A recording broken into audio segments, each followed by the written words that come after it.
story goes like this.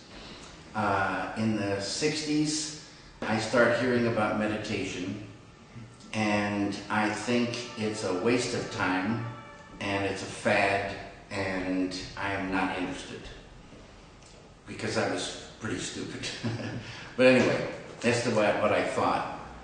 Then I heard this phrase, true happiness is not out there, true happiness lies within.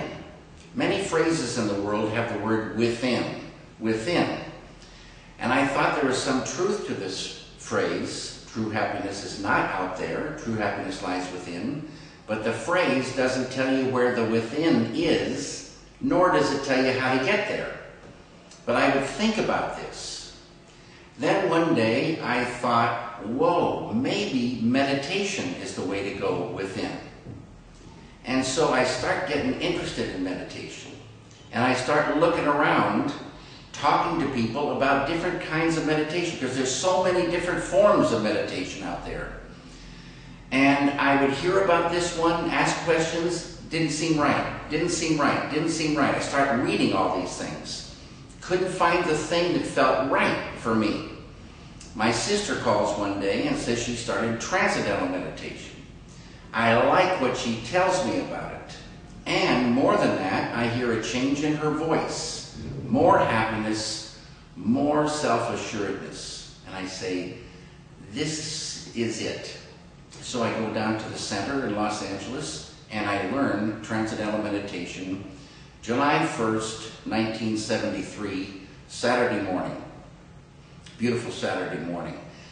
My first experience with it was so sublime, so powerful. I say, you know, it was as if I was in an elevator and someone cut the cables. Within I went. Waves of deep bliss, happiness, felicite. Ooh, it was sublime. Been meditating twice a day ever since. And before that, have you ever heard about the Maharishi? Because he was with the Beatles. Yes, I have. He has somewhere a bad reputation with the Beatles because some say he just make not good things with the Beatles. So what was your first opinion about him? I saw Maharishi on television, and I liked Maharishi. And I think it's important for the people to know that there was a big misunderstanding at the end of the time in Rishikesh when the Beatles were with Maharishi. Since then, that misunderstanding has totally gone away. It was a bad rumor. Maharishi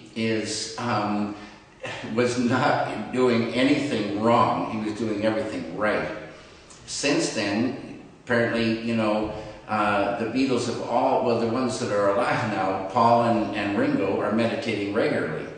And last April, about a year ago, there was a huge concert with Paul McCartney and Ringo Starr at Radio City Music Hall to raise money for the David Lynch Foundation to teach at-risk kids transcendental meditation.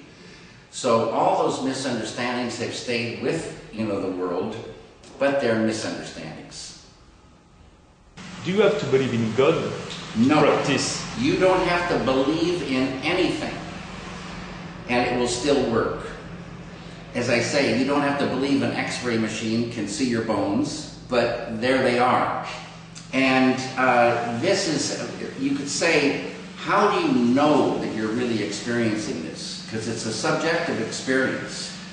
Now there's brain research. So what they've just found out recently is when a person truly transcends, experiences transcendental field, transcendental consciousness, it's the only experience in life that lights up the full brain. There's the brain.